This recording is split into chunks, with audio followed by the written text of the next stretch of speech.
तो मैं कुछ फाइंडिंग्स अब जिस तरह के मेडिटेशन है is just an hmm output of वही ये मिस्टिक रिलीजन्स का ही एक आउटपुट है कि क्योंकि बैठ के आपको ध्यान देना होता है और सारी चीज़ें।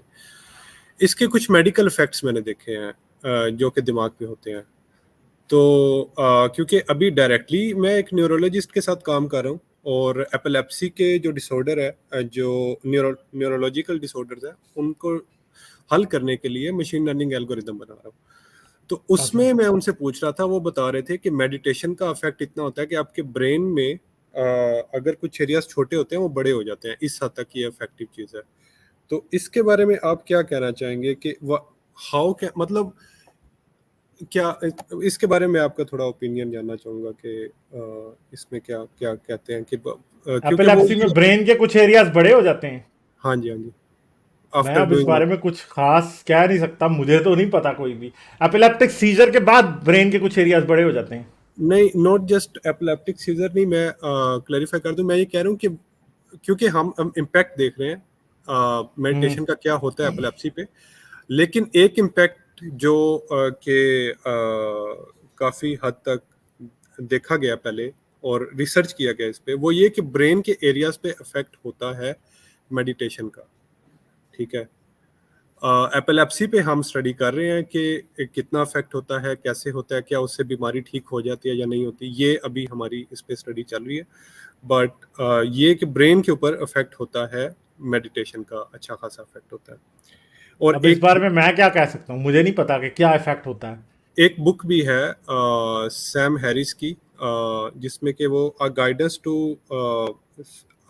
अचीव स्पिरिचुअलिटी विदाउट रिलीजन, उसके अंदर वो सैम हैरिस ने जो है ना इस तरह की काफ़ी सारी बोंगियां मैं कहूँगा कि मार दी हुई हैं, जिनकी वजह से असल में मसला ये है कि सैम हैरिस फिर ये कहता है कि मैं जो बातें कर रहा हूँ उनको किसी भी तरीके रिलीजन या इन चीज़ों से ना जोड़ा जाए। ठीक है, फिर उसके लिए वर्ड वो जानबूझ के स्पिरिचुअलिटी वाला यूज कर देता है। तो फिर इसको सैम हैरिस की बोंगी इसलिए मैं कहता होता हूँ। समझे आप बात? क्योंकि अगर तो एक ये रियल साइंटिफिक फिनोमेना है।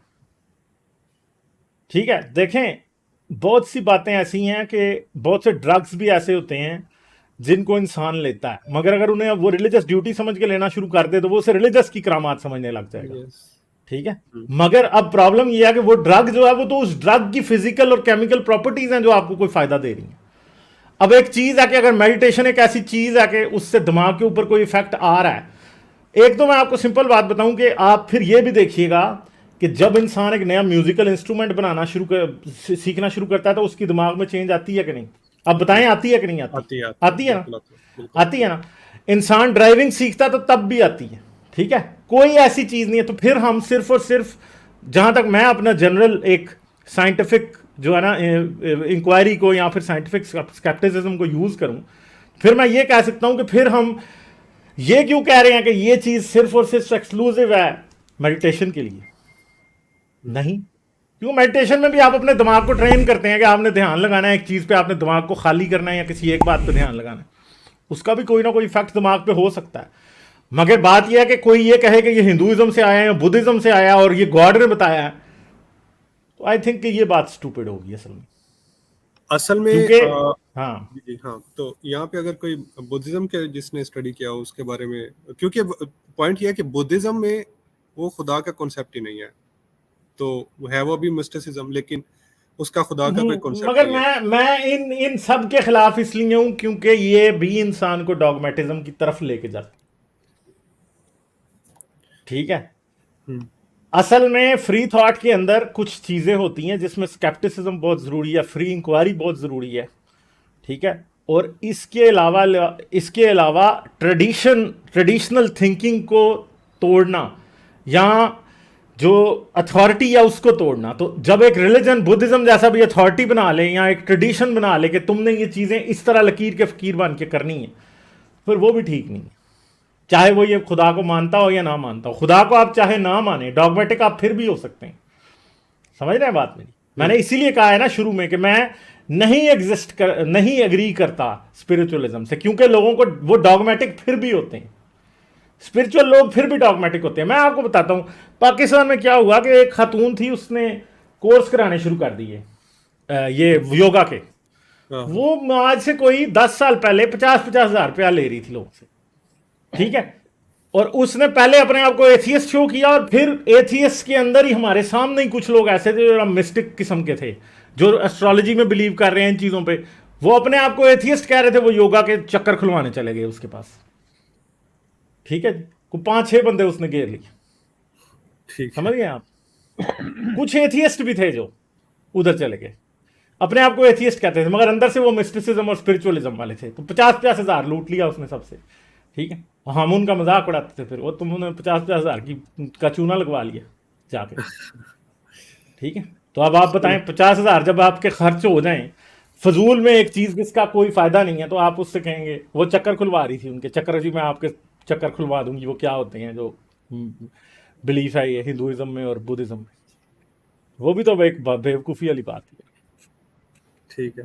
ठीक है जी। हाँ मतलब एक तरह से बेवकूफ़ी तो बिल्कुल है, मैं तो इस बात से तो मैं एग्री करता हूँ। लेकिन इसमें क्योंकि मैं भी इसको पहले बिल्कुल ऐसे ही समझ रहा था।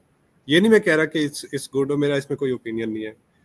तो कुछ मैंने मेडिटेशन की एक्टिविटीज़ की और वो चीज़ें की, तो इफेक्ट होता है दिमाग पे। आपकी बात ठीक है कि हाँ म्यूज़िक जब आप करते हो तो उससे भी इफेक्ट होता है, ड्राइविंग सीखते हो तो उससे भी इफेक्ट होता है। तो इसका डिफरेंस तो नहीं है, स्पिरिचुअलिटी वाली चीज़ के साथ ही आप क्यों कनेक्ट कर रहे हैं।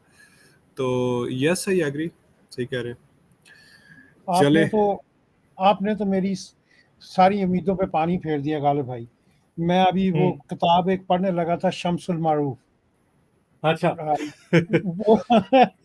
वो वो जादू टूने वाली किताब नहीं, जिसमें सारे तवीज़ और ये एक अहमद अपना बनी एक बंदा गुजरा है तकरीबन आई थिंक 1100 में। उसने ये तवीज़, जिसमें आपने देखा होगा घरों में वो तवीज़ लटके होते हैं कि आपकी इसका वो है, उसमें उसने मुकम्मल डिस्क्रिप्शन दी हुई है।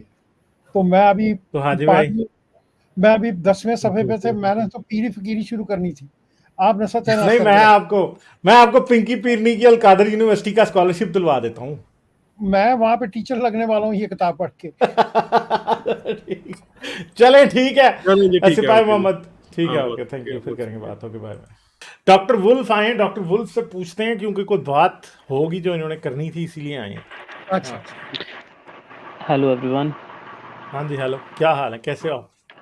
बस सर ठीक, आप बताइए, सब बढ़िया। जबरदस्त। हाँ जी।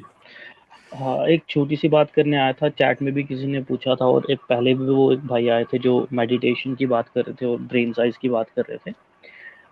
2014 या 15 में एक रिसर्च हुई थी जिससे हमें ये समझ में आया था कि अगर आप प्रोलॉन्ग्ड मेडिटेशन करते हो, मतलब फॉर एग्जांपल आप 30 से 40 डेज के लिए और 5 to 20 मिनट्स पर डे अगर आप डेली मेडिटेट कर रहे हो, तो आपका जो ग्रे मैटर का डेंसिटी है वो इंक्रीज होता है। ये रिसर्च थी 2014 और 15 के, आई एम नॉट श्योर। पर 2020 में एक नई रिसर्च होती है जो जिससे ये क्लियर हो जाता है कि it is not because of meditation कि हमारा जो ग्रे मैटर डेंसिटी है वो इंक्रीज हो रहा है, it is because of the prolonged activity that we are doing. आप सेम चीज़ को मल्टीपल कैटेगरीज में बार बार रिपीट कर रहे हो, उसकी वजह से हमारे न्यूरल पाथवेज में जो हमारी स्ट्रक्चरल प्लास्टिसिटी होती है वो इंक्रीज हो रही है। तो ये कहना कि मेडिटेशन से आपका ब्रेन साइज इंक्रीज होता है, it is kind of okay, but it is not exclusively about meditation. जैसे आपने भी एग्जांपल दिया था, अगर आप गिटार बजाना सीखते हो या आप ड्राइविंग करना सीखते हो, वो भी एग्जैक्टली सेम रिजल्ट दे रहे हैं। मेडिटेशन का the only benefit meditation has is आप अपने आप को एक सेल्फ प्लेसिबो में डाल रहे हो कि नहीं भाई, I think it is working, तो फिर वो आपके लिए वर्क करेगा। आप सेल्फ अफर्मेशन दे रहे हो अपने आप को कि नहीं, I am fine, I am काम, आई एम ओके। तो वो थोड़ी जो आपकी नॉर्मल एंग्जाइटी है, नॉर्मल पैनिक्स है, उसको मैनेज करने के लिए इट इज़ परफेक्ट। बट अगर आपको कोई एक्चुअल डिसऑर्डर हो रहा है, फॉर एग्जांपल आपको जनरलाइज्ड एंग्जाइटी डिसऑर्डर है, आपको पीटीएसडी है, मेडिटेशन आपको हेल्प नहीं कर सकती उसके अंदर। आपको प्रॉपर माइंडफुलनेस की एक एक्सरसाइज कोर्स होता है, you have to do that, you have to go through therapies, कुछ केसेस में मेडिकेशंस। तो ये कहना कि मेडिटेशन से ब्रेन साइज इंक्रीज होता है is kind of wrong, I would say. और सर एक बात और मैंने करनी थी अबाउट ये जो भी सर कह रहे थे about morality and atheism and all that. Sir I would say कि हमारे में जो मोरालिटी डेवलपमेंट होती है कि हम लोगों की हेल्प करना चाहते हैं या हम सही या गलत का डिफरेंस जानते हैं, एक तो उसका वो पेन प्लेजर प्रिंसिपल के ऊपर वर्क करता है। एवोल्यूशनरी बेसिस पे अगर देखें तो। बट अगर हम साइकोलॉजिकल मतलब एवोल्यूशनरी साइकोलॉजी के बेसिस पे देखें तो it is kind of related to reciprocity, कि हम चाहते हैं कि हमारे साथ सब अच्छा हो, पर हमारे साथ अच्छा तभी होगा जब हम बाकियों के साथ अच्छा रहेंगे। तो हम बाकियों के साथ गलत नहीं करते सो दैट वो हमारे साथ गलत ना करें। ये जो सेंस ऑफ रेसिप्रोसिटी है ना sir, that is the I guess root for you can say good behaviour या मॉरल बिहेवियर। हम किसी की हेल्प कर रहे हैं, हम किसी को कोई सजेशन दे रहे हैं, कोई अच्छा। एंड लास्ट में जब सर ने कहा कि ये जो भी कॉलर थे इन्होंने जो कहा कि इनके लिए काफ़ी हार्ड हो गया to preach about atheism and all that, मेरा पर्सनल ओपिनियन उस पर ये है कि it is not for everybody. आप हर इंसान इतना पैशनेट नहीं होता हर चीज़ के लिए, हर इंसान में इतना कैलिबर नहीं होता कि वो सेम बात को हर बार सेम टॉपिक को अलग अलग लोगों से सुने और फिर same answer they. It is kind of extremely excruciating होता है। अब गालिब सर को मैं तो कई बार बोलता हूँ कि मतलब हैट्स ऑफ टू यू कि आप सेम क्वेश्चंस बार बार सुनते हो और बार बार आंसर्स देते हो। आई डोंट थिंक कि मैं ये कर सकता हूँ। तो it is not for everybody कि हर कोई ये कर लेगा। यू हैव टू अंडरस्टैंड कि आप कितना एफर्ट डाल सकते हो, आप कितने पैशनेट हो और आप कितना टाइम दे पाते हो, और at the end of the day आपका आउटपुट क्या चाहिए आपको इससे। इफ़ यू वांट कि आपका जो सोशल सर्कल है, आपकी जो फ्रेंडशिप है, आपके जो फैमिली रिलेशंस हैं, सोशल बॉन्ड्स हैं, वो ब्रेक ना हो, तो आई वुड से कि इससे दूर रहो। Just have a normal discussion, जैसे आप बुरों की नमाज भी पढ़ लेते हो, it is fine, there is nothing wrong with that. But if you are extremely passionate about something, तो और आप विलिंग हो कि नहीं, अगर मेरे सोशल बॉन्ड्स इससे ब्रेक भी हो रहे हैं but I want to do this, then you have to do this, और फिर पेन तो आपको बर्दाश्त करनी पड़ेगी। नहीं, मेरी गर्लफ्रेंड परेशान है इस टाइम तो मेरे से शादी होने वाली, वो बेचारी परेशान हुई है कि निकाह हो सकता है कि नहीं हो सकता। देखें चलें कंफ्यूज मुस्लिम, आप अपनी गर्लफ्रेंड को यही समझाएं कि ये दो लोगों का ताल्लुक होता है, इसमें कोई निकाश का। एग्जैक्टली लास्ट में चलें एक बात ठीक है। करनी थी। लाइक, शेयर और सब्सक्राइब करना मत भूलें। इसके साथ साथ आप मेरे चैनल को पेट्रियन पर सपोर्ट कर सकते हैं। पेट्रियन का लिंक वीडियो की डिस्क्रिप्शन में है।